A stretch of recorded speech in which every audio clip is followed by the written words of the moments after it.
Alright, so we're going to do another weld. I'm going to weld right-handed this time so I can try to get a better consistent weld.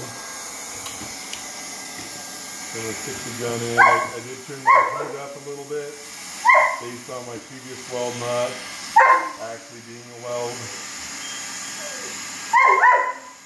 I'm doing my air down.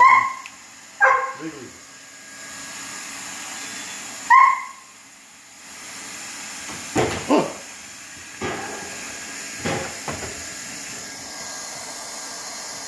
Oh, you're getting a call too. Damn it. It's alright, don't worry about it. You good? Yep. Alright, so let's check out that air dam. So the air dam it's there. If I drew a line where this thing folds, it's a straight line, pretty much a straight line. It's a little bit fatter here than over here, so theoretically you have to adjust your speed and temperature a little bit. Alright, so I'm going to get started in here with this weld. And this time I'm not going to stop in the middle of the weld. And that's one thing too, is when you're welding you want to, try to get as much distance as possible in your weld. So sometimes you have to position your cord appropriately prior to welding and do some setup so that you know that you can keep going.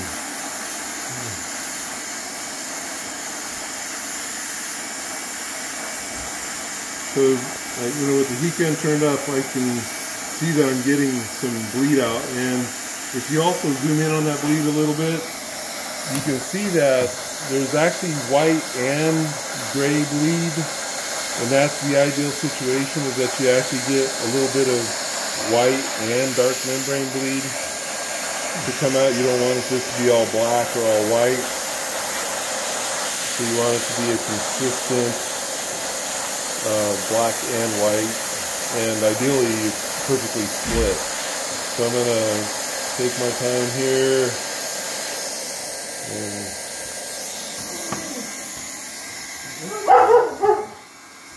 so now if we take a look at the sheen on that, you see that the sheen is 100% pretty consistent. Yeah. No sheen all the way through. Now we'll get a shot of Wrigley over there complaining. Have you seen the I have not.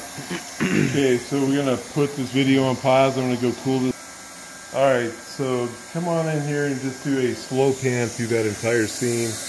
And actually you can get closer in there to see that bleed out and the sheen a little bit. See the sheen going down there. And so again, the PVC membranes, 100%, it's easy to get a bleed out. TPO membranes, people say you don't need a bleed out, but everything that we found is you gotta have a bleed out. So I'm gonna do that same process of just probing it. And again, with that bleed out, it's like if I was a foreman on this project and I looked at that weld, I wouldn't even have to put my stick probe to that, because I know that I'm not going to get it in there. And so I probe it. We have our policy of putting our initials on there, BS for Bob Schmidt, and I just probed it, so I put my check mark on there. And now we'll cut this thing apart and see how we did on this one. So I'll just take one right in the middle.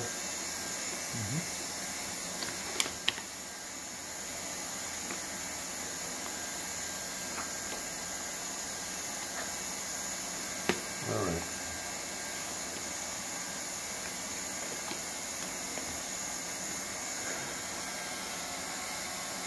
Good luck.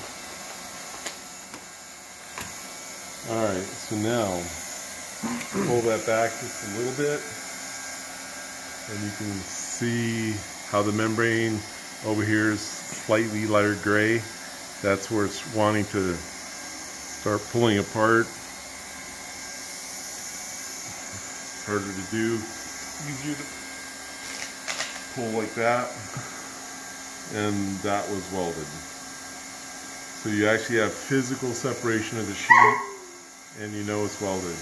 Where that other stuff, I heated it and I probed it. It didn't probe, except for that one little void, which I really did aggressively dig in there. You saw me.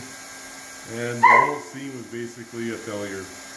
But this one, I turned my heat gun up a bit and welded it with my more comfortable hand. But if I think on a higher heat on my uncomfortable hand, I would have been able to get a good weld.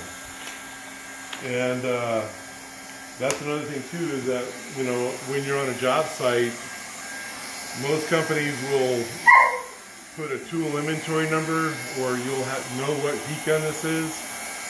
Every single time that you weld, get this welder. I weld throughout a 3-month project. I'm going to use the same welder every single day. I don't want to switch from this welder to another welder to another welder, because they're all going to be slightly different temperatures. And so you want to weld with the same welder every single day. And I think that's the basics of welding. Make sure you do your test welds before you go weld the real thing, because you don't want to have what happened over there where it all pulled apart on a roof. I did a roof in Guam, and we don't want to have to go back to Guam for a warranty repair. That's a 17-hour flight with a stopover in Japan, and so don't want to have to go there for service work. All right, thanks a lot.